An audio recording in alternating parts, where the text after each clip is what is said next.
To our channel Posh coaching classes. Myself Sureha posh.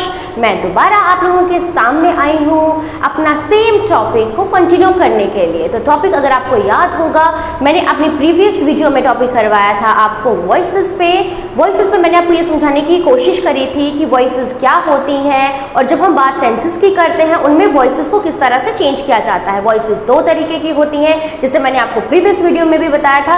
अगर आप लोगों ने अभी तक मेरी प्रीवियस वीडियोस नहीं देखी हैं तो प्लीज़ जाके ज़रूर देखिए। उनका जो लिंक है वो नीचे डिस्क्रिप्शन में दिया गया है। आपको बहुत ही ज़्यादा फ़ायदा होने वाला है अपने एग्ज़ाम्स के लिए। अगर आप कॉम्पिटिटिव एग्ज़ाम्स के लिए तैयारी कर रहे हैं तो वहाँ पे भी ग्रामर उतनी ही ज़रूरी होती है जितनी बाकी हमारे बोर्ड के एग्ज़ाम्स के लिए होती है। तो चलो बढ़ते हैं वॉइसेस की तरफ। मैं आपको थोड़ा सा रिकैप करवा देती हूँ। वॉइसेस में मैंने आपको समझाया था कि हमारे पास वर्ब रहती है।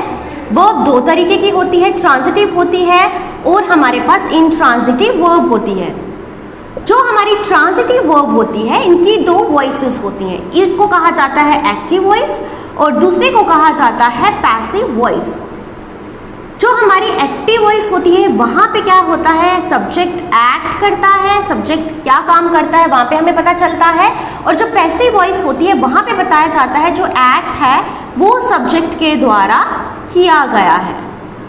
तो जाहिर सी बात है एक्टिवली जो वॉइस की हम बात करेंगे वहाँ पे सब्जेक्ट सीधा सीधा बताएगा कि वो क्या काम करता है, लेकिन पैसिव में वो बताएगा कि काम कैसे सब्जेक्ट के द्वारा किया गया है।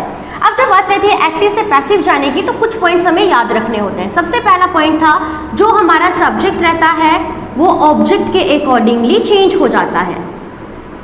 जो हमारी ऑब्जेक्ट होता है वो सब्जेक्ट के अकॉर्डिंगली चेंज हो जाता है। वर्ब की हमेशा थर्ड फॉर्म का इस्तेमाल होता है। प्रेपोजिशन लग जाती है by, as an, agent. By का हम इस्तेमाल करते हैं जब भी एक्टिव वॉइस से पैसिव वॉइस में जाना होता है। तो मैं प्रीवियस वीडियोस में आपको करवा चुकी हूँ जो वॉइसेस रहती हैं। प्रेजेंट टेंस की अगर बात होगी तो प्रेजेंट टेंस में वॉइसेस को चेंज करने के क्या क्या रूल्स रहते हैं। तो सेम उसी की तरह मैं आपको पास्ट की बात करूंगी। पास्ट मैंने इंडेफिनिट करवा चुकी हूँ। आज मैं आपको पास्ट कॉन्टिन्यूअस के लिए बताऊंगी कि किस तरह से क्या रूल्स होते हैं और कैसे हम एक्टिव वॉइस से पैसिव वॉइस की तरफ जाते हैं। अब देखिए बाकी सेंटेंसेस की तरह यहाँ पे भी पास्ट कॉन्टिन्यूअस में हम तीन तरह के सेंटेंसेस को डिस्कस करेंगे। सबसे पहला हम डिस्कस करेंगे एफर्मेटिव, सेकंड हम करेंगे नेगेटिव, उसके बाद हम करेंगे इंटेरोगेटिव।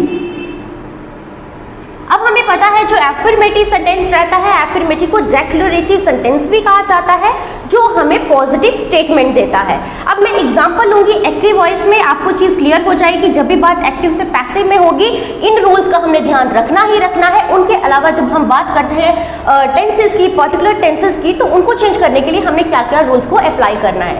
यहाँ पे मैं एफर्मेटिव की बात करती हूँ। एग्जाम्पल लेती हूँ मैं मोहन। बात है यहाँ पे पास्ट कॉन्टिन्यूअस की। तो पास्ट कॉन्टिन्यूअस में हमें पता है वॉज, वर हेल्पिंग वर्ब के लिए इस्तेमाल होते हैं। साथ में हम वर्ब की फर्स्ट फॉर्म लगाते हैं और ing लगाते हैं क्योंकि बात यहाँ पे कॉन्टिन्यूअस की गई है। कॉन्टिन्यूअस मतलब प्रोग्रेसिव की बात की गई है। यहाँ पे मैं एग्जाम्पल लेती हूँ Mohan was flying a kite. ये हो गया एफर्मेटिव का एक्टिव वॉइस। अब इसी चीज को मैं नेगेटिव में बनाती हूँ active voice. Mohan was not flying a kite। इसी सेंटेंस को जब मैं इंटेरोगेटिव में चेंज करती हूँ उसकी एक्टिव वॉइस में लिखती हूँ was Mohan flying a kite। अब बढ़ते हैं रूल्स की तरफ। रूल्स क्या रहेंगे, आपको एक ही चीज़ का ध्यान रखना है। यहाँ पे जो हेल्पिंग वर्ब है वॉज, वर, अकॉर्डिंग टू जो भी आपके प्लूरल सिंगुलर्स होते हैं उनके अकॉर्डिंगली हम वॉज या वर का अप्लाई करते हैं।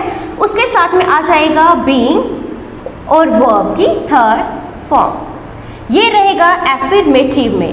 अब बात करें नेगेटिव की। नेगेटिव में रूल्स आ जाएंगे वॉज, वर, साथ में नॉट, नॉट के साथ में बीइंग लगेगा और वर्ब की थर्ड फॉर्म। बढ़ते हैं आगे इंटेरोगेटिव की तरफ। यहाँ पे क्या होगा, डब्लू, वॉज का डब्लू कैपिटल, वर्ड का कैपिटल, बीइंग लग जाएगा, वर्ब की थर्ड फॉर्म लग जाएगी।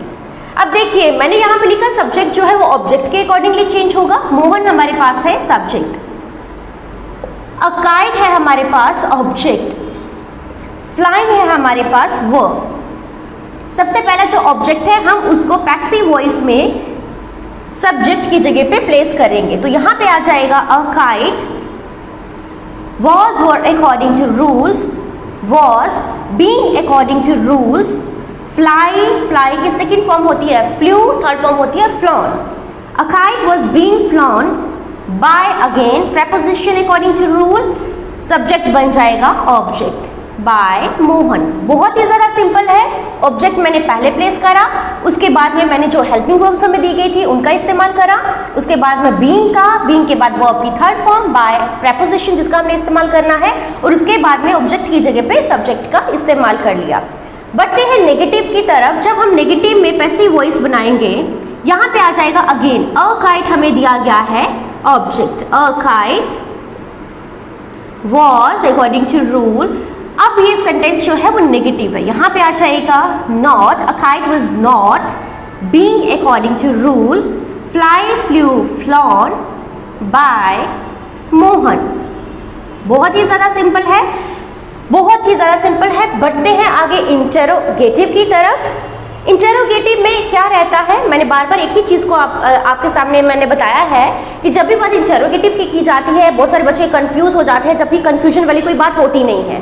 तो आप क्या करोगे, इंटरोगेटिव को सबसे पहले जो एफर्मेटिव रहता है उसमें चेंज करने की कोशिश करोगे। ट्रांसफॉर्मेशन ऑफ सेंटेंसेस आप क्लास थर्ड से करते आ रहे हैं। जब क्लास थर्ड की बात आती है आपको बताया जाता है कैसे इंटरोगेटिव से एफर्मेटिव बनाना है, कैसे नेगेटिव बनाना है। तो सबसे पहले आप इंटरोगेटिव से एफर्मेटिव बना लेंगे। जैसे was Mohan flying a kite, इसको आप लिखेंगे Mohan was flying a kite. तो यहाँ पे मैंने क्या किया था, वॉज वर, वहाँ पे इंटरोगेटिव में मैंने आपको बताया वॉज, डब्ल्यू वॉज का डब्ल्यू, वर्ड का कैपिटल रखेंगे, बाकी जो सेंटेंस है वो एज इट इज ही रहेगा। जैसे यहाँ पे मैंने अप्लाई करा a kite was being flown by Mohan, तो यहाँ पे क्या आ जाएगा पैसिव वॉइस में was a kite being according to rule flown by Mohan. बहुत ही ज़्यादा सिंपल है। आप इसी चीज़ को जब एफर्मेटिव बनाते हैं, एफर्मेटिव में आपको क्या करना पड़ेगा, उसके बाद जो आपकी हेल्पिंग वर्ब रहेगी उससे आप सेंटेंस को बिगिन करेंगे, और हेल्पिंग वर्ब का जो फर्स्ट लेटर रहेगा उसको आप कैपिटल रखेंगे, और उसको बिगिन करने के बाद बाकी जो सेंटेंस है वो एज इट इज ही रहेगा। जो रूल्स अप्लाई करने हैं वो आपने करने ही करने हैं। तो ये है हमारा वॉइसेस में पास्ट कंटिन्यूअस का टेंस। अब मैं आगे आपको बताने वाली हूँ कि जब बात पास्ट परफेक्ट की जाएगी तब आपको किस तरह से चेंजेस लाने हैं। जब आपको पता ही है हम बात टेंसेस की करते हैं तो टेंसेस बड़े इंपॉर्टेंट होते हैं। तो टेंसेस पे जितनी भी मेरी प्रीवियस वीडियोस हैं प्लीज़ जाके देखिएगा। बोर्ड एग्जाम्स आ गए हुए हैं तो जैसे आप देखेंगे आपके बहुत सारे डाउट्स जो है वो क्लियर हो जाएंगे, और जब डाउट्स क्लियर हो जाते हैं तो बहुत सारे एग्जाम्स में अच्छे मार्क्स ले पाते हैं, अच्छी परसेंटेज आपकी आती है, जिसकी वजह से आप अच्छे सब्जेक्ट्स आगे की जो क्लासेस हैं उनमें चूज़ कर पाते हैं। तो प्लीज़ जाके वीडियोज़ ज़रूर देखिएगा, आपके लिए बहुत ही ज़्यादा फायदेमंद होने वाली है।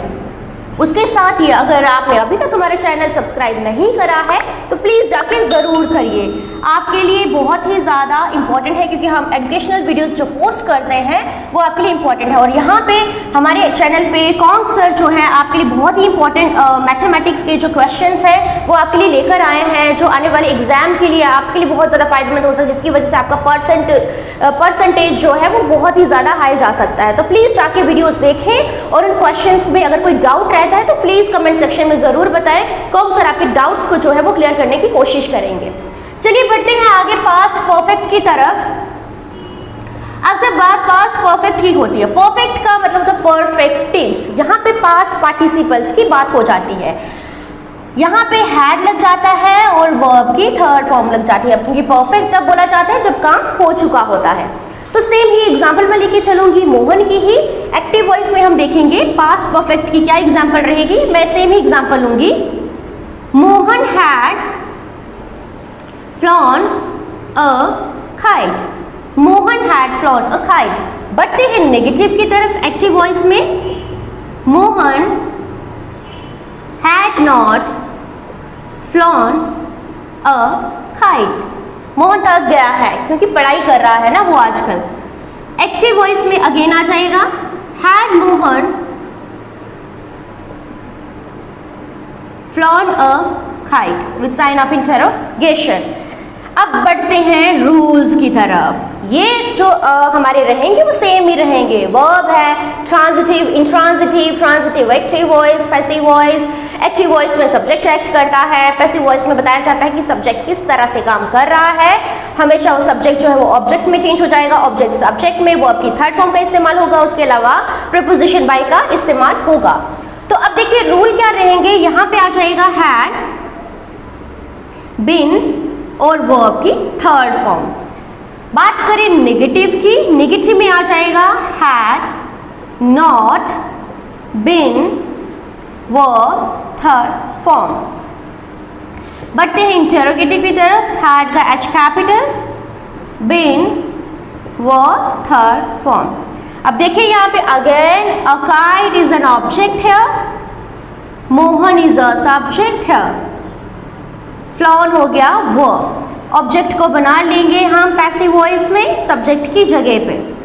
अ kite had been flown by Mohan. बहुत ही ज़्यादा सिंपल है। हैड के साथ में सिर्फ बिन का अप्लाई करा मैंने, बाकी कुछ भी चेंज नहीं करा। आगे है नेगेटिव। नेगेटिव में पैसिव वॉइस का क्या आ जाएगा, a kite had not been flown by Mohan. Again बढ़ेंगे इंटरोगेटिव की तरफ। इंटरोगेटिव में अगेन मैं आपको बता रही हूँ दोबारा से, किसी तरह के आपको कंफ्यूजन ना हो, इसको आप डिक्लेरेटिव बना लीजिए, एफर्मेटिव सेंटेंस बना लीजिए। जब आप बनाएंगे तो आपके लिए सेंटेंस जो है वो सिंपल रहेगा। यहाँ पे had Mohan flown a kite, आप Mohan had flown a kite लिख सकते हैं। तो पैसिव वॉइस में क्या हो जाएगा, had a kite been flown by Mohan. Again बहुत ही ज़्यादा सिंपल है। यहाँ पे मैंने कुछ नहीं करा है, आपने एक ही चीज़ का ध्यान रखना है।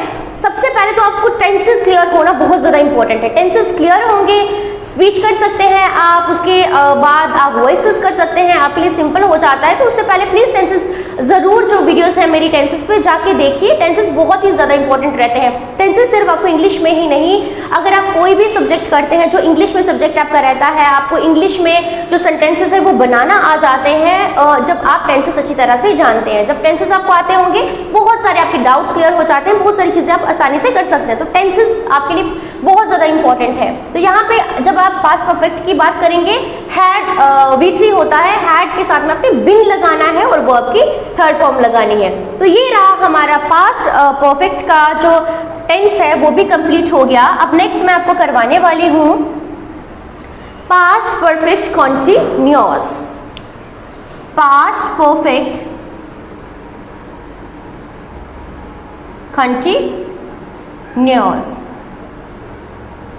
अब देखिए जब बात पास्ट परफेक्ट कॉन्टिन्यूअस की होगी, आपको एक ही चीज़ का ध्यान रखना है। पास्ट परफेक्ट कॉन्टिन्यूअस में क्या अप्लाई होता है, हैड बिन लग जाता है, वर्ब की फर्स्ट फॉर्म ing, ऑब्जेक्ट जो अगर आपको दिया गया हो उसके बाद टाइम, टाइम फॉर या सिंस में दिया गया होता है। अब अगर आपको इस तरह के सेंटेंसेस एक्टिव वॉइस में दिखाई देते हैं, वहाँ पे आप किसी तरह के पैसिव्स नहीं बना सकते। तो पास्ट परफेक्ट कॉन्टिन्यूअस के लिए नो पैसिव्स, तो बहुत ही ज़्यादा आसान है। प्रेजेंट की तरह पास्ट टेंस भी हमारा यहाँ पे कंप्लीट हो गया। अब आने वाली जो वीडियो होगी वहाँ पे मैं आपको फ्यूचर टेंस के बारे में बताऊंगी। जब बात वॉइसेस की जाएगी, किस तरह से फ्यूचर टेंसेस को चेंज किया जाता है। उससे पहले प्लीज़ जाके जितनी भी वीडियोस हैं ज़रूर देखिएगा। बोर्ड के एग्जाम्स आ रहे हैं और उससे पहले जो बहुत ही ज़्यादा इम्पॉर्टेंट जो चीज़ है जो आपको ध्यान में रखनी है, कोविड के जो केसेस हैं, कोविड-19 के जो केसेस हैं हद से ज़्यादा बढ़ रहे हैं। तो जितने भी बच्चे एग्जाम्स के लिए जाते हैं, प्लीज़ प्रिकॉशनरी जो मेजर्स हैं वो ज़रूर लें, मास्क ज़रूर पहने। मास्क का मतलब है अपने जो अपना नोज़ और जो माउथ है उसको ज़रूर कवर करके रखें। वो मास्क आपके नोज़ और माउथ के लिए होता है, आपकी चिन के लिए बिल्कुल भी नहीं होता है। आप उसका बिल्कुल ध्यान रखिए। मास्क अच्छे तरीके से पहने, अपने साथ सैनिटाइज़र लेकर जाएँ।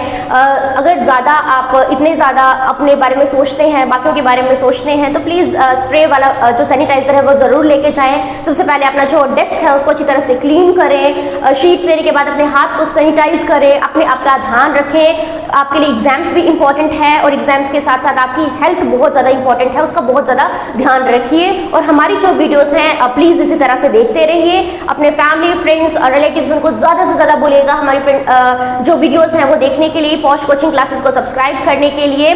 और इसी तरह से जितनी भी अगर आपको कोई भी डाउट्स रहते हैं जो एग्जाम्स टाइम है, अगर डाउट है तो प्लीज़ हमें कमेंट सेक्शन में ज़रूर बताएं, हम आपकी डाउट्स को क्लियर करने की कोशिश करेंगे। और जो कॉन्ग सर आपको इंपॉर्टेंट क्वेश्चंस दे रहे हैं प्लीज़ उन पे ज़्यादा से ज़्यादा रिविजन करें, और वो बहुत ज़्यादा इंपॉर्टेंट क्वेश्चंस है और आपके लिए बहुत ही ज़्यादा इंपॉर्टेंट रहेंगे आपकी परसेंटेज को अच्छा बनाने के लिए। थैंक यू सो मच मेरी वीडियो देखने के लिए, इतना टाइम देने के लिए, अपनी नॉलेज बढ़ाने के लिए। इसी तरह से ही हमारी वीडियोस देखते रहिए। Have a very nice day, good luck for your exams. Thank you so much.